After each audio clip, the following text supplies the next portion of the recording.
My girlfriend, 23F, broke up with me, 27M, last week, but she still expects me to give her a ride home for Thanksgiving. Prior to breaking up last Wednesday, my girlfriend, 23F, and I, 27M, had been together for just over 3 years.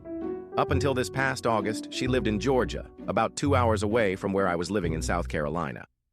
In August, she moved up to New York for graduate school, and in order to be closer to her, I found a job and moved to D.C. Things had been a bit rough in the months leading up to August, and the stress of moving and starting grad school and a new job certainly didn't help things. Given the rough few months we had had, she was left questioning whether or not she still wanted to be in a relationship with me. She voiced her uncertainty to me on the phone last Monday, and expressed to me that she had a strong desire to go out and have some experiences with other men, to go on dates and see what else was out there. I told her this wasn't at all what I wanted, that I wanted to work through these hard times together. She responded by saying if she didn't go out and have these experiences, even if things improved, she would always regret it. And that's where we left things. When we spoke the next day, she had decided she wanted to come down to South Carolina and spend a few days with me for Thanksgiving break before returning home to visit her family. There was one catch, though. On Friday the 17th, I'm driving from D.C. to South Carolina on the 16th for my B-Day Thanksgiving break. I was going to have to drive 2 hours from my home in South Carolina to pick her up from the airport in North Carolina, and then 2 hours back. The following Monday, I would have to drive her 2 hours from home to take her to Georgia to be with her family, and 2 hours back. Then, Sunday after Thanksgiving, I'd have to go 2 hours out of my way and pick her back up in Georgia, and then have her ride with me all the way back to D.C., where she would fly out to New York. At this point, I voiced my confusion given the conversation from the previous day. She said she thought one positive experience together could really turn things around, and that she wanted to give it a shot. She had the flight up and ready to book, and there was only one seat left, so despite my voicing my desire to talk things out first, she went ahead and booked it. The next day, I tried to talk to her about her desire to date other men, and about how we could improve our relationship and work through the rough times we had been having, and it ultimately led to her breaking up with me. Since then, we haven't had all that much communication. She has ignored most of my texts, and the ones she has responded to, she's been rather rude/mean. I pointed this out, and her response was, "It's unreasonable of you to expect us to be friendly right now. It's too soon." Which, honestly, I understand. She's right. Then she texts me and tells me that she still needs me to pick her up and take her home, and that she still needs to ride with me back to D.C. She doesn't have the money to change her flight, and she doesn't have anyone else to pick her up. I told her I didn't feel I owed her that, as she broke up with me. She pointed out that I had committed to coming, which I most certainly had. I asked her if I was willing to come, if she would be able to set aside her anger for a few hours and be friendly, and she said she would do her best to be cordial. But being friendly was too much to ask.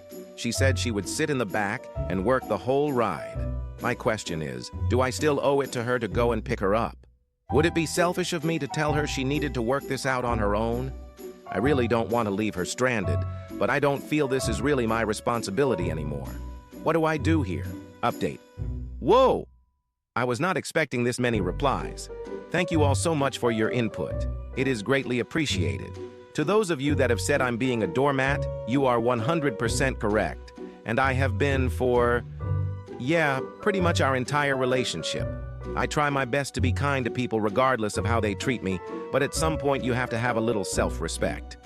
Anyhow, I had pretty much decided not to pick her up prior to seeing all of your replies, and reading through them has solidified my decision. I just texted her saying, given the fact that you just broke up with me, and that in your own words, it's too early to expect to be friendly with one another, I'm not okay with coming to pick you up on Friday or taking you to DC on Sunday. Sitting in a car with you for 20+ hours when you can't even be friendly with me will only make it harder for me to recover from this breakup, and I'm not willing to do that to myself. I hope you are able to find another way home, and I hope you have a wonderful Thanksgiving with your family. Sorry for any inconvenience this causes. Best of luck to you. I didn't have it in me to be rude to her, but I got the message across nonetheless. Thanks again for the replies. Y'all are awesome. I exposed my ex-husband's lies to my son. When our son was around 8 years old, my husband started acting different. more secretive and accusing. Me talking with a guy friend or being friendly to the barista equals straying eyes. I found out a couple months later he was having an affair with his coworker. I immediately filed for divorce and left him, and we had joint custody of our son. Of course, I constantly reassured him that the divorce wasn't his fault. I didn't want him to hate his dad because of his love for me. So I just lied about the reason and said that adults grow apart sometimes, and that's just how it is. But for some reason, he was never convinced. Well, I now know the reason. Years have passed. I just found out that my son thinks the divorce was my fault. I was livid when he mentioned it to me. Not mad at him, of course. He told me that ever since I started dating my new boyfriend, his dad revealed the truth of the divorce, which is that I got paranoid, disrupted his work life, became distant, and best of all, I cheated on him. I can tell you right now, I did not. I confronted that piece of shit, and he got flustered, started screaming cuss words at me, cussing out his own son in the process. He told me that it's all because I didn't forgive him, and that I'm rubbing my new boyfriend in his face. I'm literally not. I don't want the two of them mingling. So of course I come back home and tell my son the whole truth. He's refusing to talk to his father now and doesn't want to go over to his house. I'm being cussed out by his side of the family for ripping a father away from his son, but I couldn't care less. Update. My son has gone fully no contact with his biological dad. As for his emotional state, the shock has subsided a bit and has been replaced with anger. When he made his decision final, I got a death threat from my ex-mother-in-law. My ex-sister-in-law started harassing my own parents, and my ex-husband showed up at my door angry and drunk. I've kept records of everything that they've done until now. I called the police and had my ex escorted off the property when he refused to leave and started to get violent with my boyfriend. I thought about hiding all this from my son because he's had enough of a shock. I figured that lying to him in the first place is what got us into this mess, so he knows everything. The good news is that they've stopped harassing me for the time being. I guess the police escorting my ex away from my house was a wake-up call from them. They contacted me once to ask me not to press charges, and haven't contacted me since. Update. I've consulted a lawyer who happens to be my boyfriend's sister. I'll start off by saying that the comments under my OG post were right. I remember a few people pointing out that maybe my ex-mother-in-law and ex-sister-in-law don't know the whole story since my ex-husband isn't to be trusted. That made me realize how it's an actual possibility, and I ended up contacting them. Here's what they thought happened. Years ago, I cheat on my ex with my neighbor, go on drugs, become paranoid, and take away his privacy. Current time. I'm jealous of the promotion my ex got and want to ruin his relationship with our son, so I feed him lies and cause a rift. Cherry on top, my boyfriend is a drug addict and an ex-criminal who's a bad influence on my son. They're now going against their own son and have agreed to give testimonies if needed. I've been keeping a record of all texts, mails, and calls, every single time he threatened to kill me or grape me. The witness statements of my neighbors have been collected from when he came to our house drunk and angry. I have recordings of his behavior as well. A police report has been filed for assault, punching my boyfriend, trespassing, and property damage. I'm also requesting a restraining order as well as sole custody. I've brought up criminal intimidation, assault and battery, as well as compensation regarding medical and emotional damage. Yesterday, he tried approaching my son after school ended. Luckily, my boyfriend was already there to pick him up, so he interjected. Everything escalated when my ex started making death threats against my BF very loudly, and almost hit him again. He even cussed at his own son because he wasn't going to his dad and siding with the traitor. Not sure how my boyfriend is traitor, but whatever. He was threatened by security, and finally left my family alone. Last night, he called me full-on crying and sobbing, begging me to let him see his son and that he's so incredibly sorry. I felt guilty inside, but I held out, and I'm glad I did. Because his sobs turned into loud screams and grape threats. Because I've isolated him not only from his son, but also from his mom and sister. He said that he's gonna kill me with his own hands, and proceeded to describe in explicit detail how he'd grape me with his buddies and dispose of my body afterwards. Too bad that I'd already hit record. I feel heartbroken that all of this is happening. He may not have been the best dad, but he still was there for our son and acted like the father figure I wanted him to. Now it's all gone to shit. My son is so incredibly shaken up. I'm spending a lot of time with him, letting him cry and talk to me about whatever he wants. I'm thinking of putting him in therapy, like I am. He's gotten a lot closer to my boyfriend over this course of time as well. Everything just feels so exhausting right now, but I know that when it's over, I can hope to have some semblance of peace. Am I the asshole for not sleeping with my wife after she accused me of graping her? Hi all. As the title says, my wife accused me the other day of graping her after sex, and it's making it really difficult to look at her anymore. For context, me and my wife have been married for 7 years and dated for 4 years prior. We've told each other everything there is to be told. She knows that I was molested as a child by my older brother, and I know she went through something similar. When we first started dating, she told me her ex used to grape her, and that really pissed me off. So much so that I found his work through his Facebook, found what time he got to work, literally by ringing them and asking, and even found what bus he took to and from work. I really was ready to go to prison over this. Thankfully, a chance call from my wife stopped me from doing something I would now regret. Now with that out of the way, you can understand my feelings going forward. Last week, while me and my wife were cuddled up post-alone time, she says to me, "You know, technically you graped me." Naturally, I was both shocked and confused by this statement, especially seeing as she was the one to initiate and drag me on top of her, so I asked her what she meant. She told me, "Well, I didn't actually want sex. I only did that because I knew you wanted it." This one sentence has me questioning our whole relationship. How many times has she done something like this in the past where she felt pressured into having sex without me even realizing it? Was she confusing sexual frustration with work frustration? Was I not being kind enough to her for her to think this way? Was this what she meant when she said her ex graped her? Was I really willing to go to prison all those years ago over something like this? Over a misunderstanding? I've had a lot of questions these last few days, and every time my partner goes to initiate sex, all I can think about was that night. Will she accuse me of graping her again? Have I been moodier than normal? Why is she doing this? Is it actually because she wants sex, or just another case of doing it because she thinks this is what I want? I've mentioned my concerns to her and told her I don't feel comfortable having sex with her at the moment after her accusations, but she tells me I'm overreacting it and should just take what's being offered.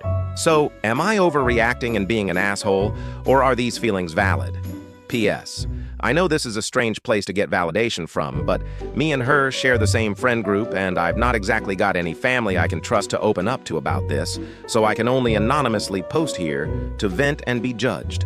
Woman has come forward claiming her child is my half-brother to try to get a part of my father's estate, despite the fact it is impossible. What can I do to make this woman go away or pay for this stunt?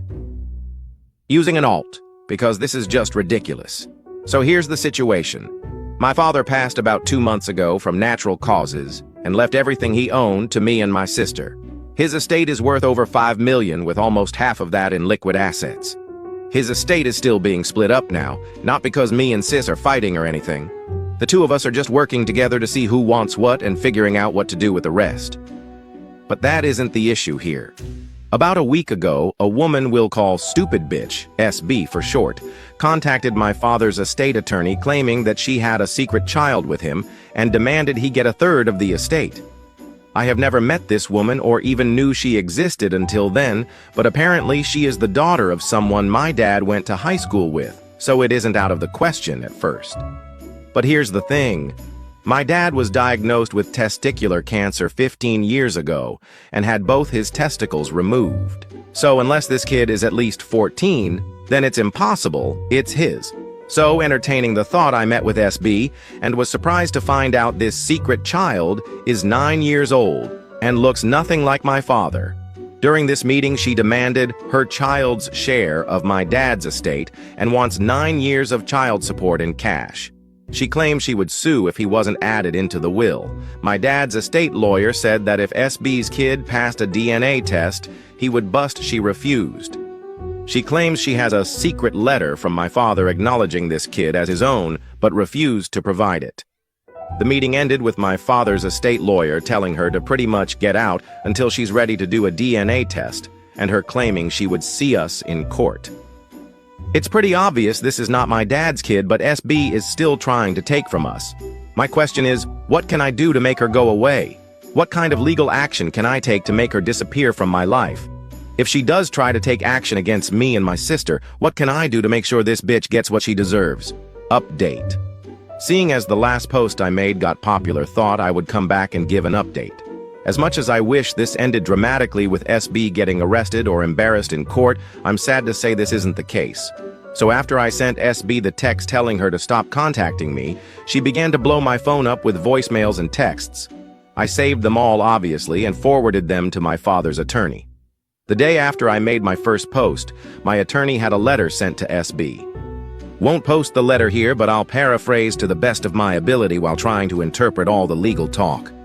If you believe your child's claim to my client's estate is legitimate, please submit to a DNA test as your earliest convenience.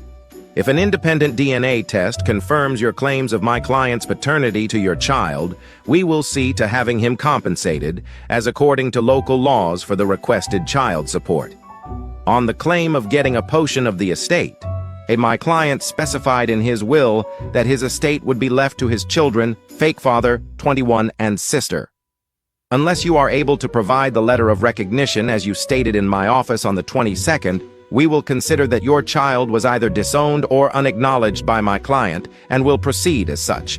If you are unable to provide the claimed letter, I advise you seek legal counsel of your own. On the topic of your continued contact with my client's benefactors, I suggest you cease it immediately. They have made it clear that they do not wish to associate with you outside of legal dealings. If you continue to contact them, I have recommended they take legal action against you. The best part has to be how he ended it. However, if there is the possibility that your claims of my client's paternity to your child are misinformed or fraudulent, I suggest you admit to this and cease contact with me and my clients. If you continue these actions under false claims, not only will you be receiving a bill for my time, I will suggest that my clients take legal action against you.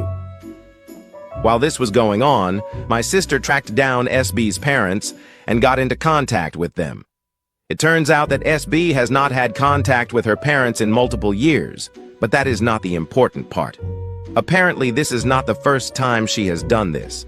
Apparently, she pulled the same stunt with another man when this kid was born 9 years ago and got paid off to leave him alone. I also forwarded this to my attorney. So fast forward to this morning when I get a call from my attorney. SB is retracting her statements, claiming she misunderstood the situation and no longer believes her son is my father's kid. So yeah, no big dramatic ending, sadly, but I guess this is over. Thanks for the advice originally. I know some people were asking why I came here when I already had an attorney, and to be honest, I see where you guys are coming from. I was pretty stressed, and with this woman trying to steal what my father had worked his whole life for, I really just needed a place to vent and look for advice on what I should do. Thanks for that. Am I the asshole for suing my stepsister after she stole my wedding dress? My 24F stepsister, 27F, got married last December. She asked for my wedding dress after not wanting to even look for one herself. I said no, I stood my ground, and I didn't go to her wedding. Fast forward to last month, she and her husband have separated. She says they are only taking a break. I begun to rebuild my relationship with her. I took time and effort to find a way to talk to her, and even go out on double dates with her and her husband and mine. That went really well, up until the break she took with her hubby. She stopped talking to me altogether, ghosted me when I wanted to plan stuff, and I figured she only needed some time. Up until she calls me again, in the middle of August. She wants to come over to my house and talk. I genuinely felt happy to have her come over, since my stepdad kept pressuring to finally make peace.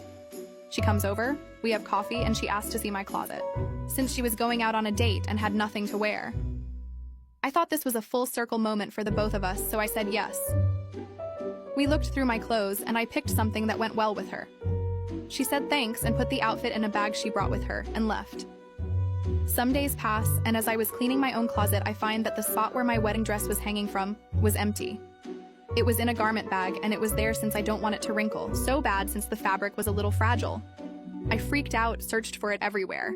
I realized the last time I saw it was before my stepsister came. I called her and asked sincerely in case I was wrong. She got extremely defensive and hung up the phone. I called my stepdad. He was angry at me for thinking she could do that. Later, my stepdad calls again. He got my stepsister to tell the truth. She stole it while I was looking for an outfit for her. He tells me to calm down and to resolve this like adults. But I called her again and simply said to prepare her lawyers. This created massive drama within my family, and I was too livid to acknowledge it until my mom called me. Now I'm thinking I may be crossing a line, but that dress means too much to me. I saved every penny I got, and it truly was the dress of my dreams. I'm scared to find out if she did anything to it. Am I the asshole for throwing my ex's words in his affair partner wife's face after she spent the last 5 years taunting me? I, 33F, found out my ex-husband, 35M, and the father of my 2 kids, 11 and 9, was cheating on me with Dana, an 30F, who he worked with. Once I kicked my ex out, he did everything to try and win me back. He even shared the fact Dana was sterile and was just some safe fun because he knew he couldn't get her pregnant. He said he would never actually want something, not someone like that, and he loved me and our kids. I was having none of it. I didn't pity Dana either because she knew about me. We had met. She knew about the kids too. So to me, she was a homewrecker, and I wasn't going to warn her about my ex's feelings on her. My ex continued trying to win me back throughout our divorce. The night before, he sent more texts begging me to call it all off and let us be a family again, and he said more degrading things about Dana. But I didn't listen to him. I was done. Even if he wasn't living with Dana, which he was, I wasn't going to buy he'd change. From the day my ex moved in with Dana, she was smug. She called me all dried up, said my pussy clearly wasn't tight enough anymore for my ex, and that he clearly felt repulsed by whatever stretch marks the kids left behind. I ignored her. She got herself kicked out of the kids' school a few times for using that language in front of others. Twice was in front of one of the teachers during PT conferences. For years I have ignored it and tried to be the bigger person. But recently she was extra nasty about me and the fact I've been single since the divorce. She tried to say it was clear no man wanted me, not even the father of my children, and how he thought so little of me. She said he only says nothing because of the kids, but she knows. She knows that's why he went to her. So in response, I screenshotted several of the texts ex sent me where he degraded her, and I told she should see what he thinks of her. She told me I was sick and twisted, and how dare I dig into her infertility. Then it was, why would I not tell her if any of this were true? I told her I owed her ass nothing after she knowingly slept with the man I was married to and contributed to the breakup of my children's family. I told her I found her as disgusting and repulsive as him. But I had done my best to ignore her all these years while she degraded me. Then I told her to look inside her house for all that nasty shit, and reminded her to check the dates on the messages. She texted me several times in the aftermath. I muted her. Can't block while they're together because she could be with my kids in an emergency, and the court order states we must keep this access open. So now the plan is to unmute whenever the kids are over there and mute the second they come home to me. Am I the jerk? My fiancé told me, this is it, take it or leave it. So I gave him the ring back and told him to get out of my house. My fiancé Tom, 37M, and I, 28F, have been together 2 years. He moved into my house 6 months ago and proposed a month ago. I thought we were solid, but now I'm questioning everything. I inherited a fortune 3 years ago. It changed my life, but I live below my means. I work part-time as a teacher, travel, and have a nonprofit in the works. I budget carefully so the money lasts. Only my dad and sister know the full amount. When Tom moved in, I paid everything except most groceries. He wanted us to eventually buy a bigger house together so his dad could move in. I said no to living with in-laws, but suggested maybe a separate unit someday. He pushed back but agreed we needed to discuss finances first. Tom earns $10K a month and has $100K saved. I have millions invested and about $40K a month income from it. When I told him, he was shocked. He said, if I have so much, why not just buy the house and cover everything? I explained that just because I can doesn't mean I should. I proposed separate finances, a joint account for expenses, and splitting costs proportionally to income. I also told him I wanted a prenup. That's when things blew up. He argued we should be equal partners, meaning I buy the house in both our names even if he doesn't contribute. We fought about this for days. Eventually, he gave me an ultimatum. Final offer. You buy the house. We each own 50%. I'll sign the prenup, take it, or leave it. I asked if that meant breaking up if I said no. He hesitated but said yes. So I left it. I took off the ring, told him it was over and that he needed to move out. He backtracked, saying he didn't really want to end things, just wanted me to agree. He accused me of throwing away our relationship for money. I told him he threw it away by demanding I fund our life and give him half of assets I work to protect. Now I'm wondering if I sabotaged my relationship. I love him, but I don't think it's fair to bankroll a grown man or accept ultimatums. When we first started dating, he understandably questioned how I managed my lifestyle on a teaching salary. I explained that I had a small inheritance, which allowed me to buy my house and have some savings to live on. I admit I may have been wrong to be vague, but at the time we were just starting to date, and I wasn't comfortable sharing all the details yet. My house is nice, but nothing extravagant, and during our relationship we always split expenses 50-50, dates, trips, everything. When he moved in, I offered to keep covering the utilities, since I was already paying them, and he would handle groceries. Things were fine until after we got engaged. I pushed for us to discuss everything openly before marriage, and we agreed on most things. About his father moving in. This isn't something he wants right away, but he says eventually his dad would move in so he can take care of him. I adore his father, but I personally don't want to live with in-laws. His solution was that we should buy another house together, so he would feel like it's our home instead of him living in my house. I understood that perspective, but the new house would also have to be larger if his dad were to move in, which I'm not comfortable with. About finances. Initially, when we discussed buying another house, the plan was to contribute together. But once we started looking at what we could afford, we had to lay our finances on the table. When he found out my net worth, everything shifted. He said that if we split 50-50, we couldn't afford a bigger house, and since I had the means, I should buy the house myself, but it would still be our house. I told him that whatever amount he contributes would equal his share of equity in the property. Maybe I was naive, but until this point, I never saw signs of him being a gold digger. He never pressured me to pay for things and always split expenses fairly. That's why this change has been such a shock. Right now, I'm locked in my bedroom, and I told him he can sleep in the guest room tonight, but that he needs to move out tomorrow. We haven't spoken since. That's where things stand. Update. This morning, I woke up and Tom had made breakfast and asked if we could talk. He said things got out of control last night and he wanted to explain his side. He told me he was upset that I had lied about my finances and felt like I didn't trust him. He said the money difference made him feel that I would always have more power in the relationship and that he might be vulnerable to financial abuse. He insisted that he wasn't interested in my money, but wanted to feel that I would choose him over money. He admitted that he handled things badly and should never have reacted the way he did or given me an ultimatum. He said he felt lost and frustrated. The only thing he emphasized really matters to him is his father eventually moving in. They're very close, and he wants to take care of him as he gets older. He apologized, said he didn't want to lose me, and told me he was willing to accept my conditions. I apologized for not being upfront about my inheritance, but I also told him I wasn't sure I could continue the relationship. His reaction last night felt entitled and manipulative, and I'm afraid he was showing me who he really is. I told him I love him, but I'm worried money will always be an issue between us. If he's already pushing for a house before marriage, what else might he push for later? I explained that the only way I could even consider continuing is if he agreed to 1. A bulletproof prenup stating that in case of divorce, he only leaves with what he contributed, nothing more. 2.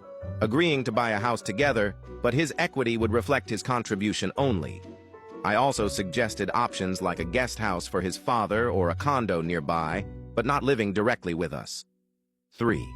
Creating a monthly budget where we both contribute proportionally to our incomes into a joint account for shared expenses, while keeping our separate accounts for personal money. 4. Going to counseling together. He agreed to all of this. Still, I told him I don't know if I can trust him again and need time to think. He agreed to go stay in a hotel for a few days to give us both space. Right now, I honestly don't know what to do. Part of me sees his point and wonders if he just overreacted. But another part of me is afraid that if I ignore his behavior, I'll be setting myself up for bigger problems in the future. I would really appreciate your help in figuring out where to go from here. So, which story shocked you the most? Let me know down in the comments below. And thanks for watching. Subscribe for more of the best Reddit stories.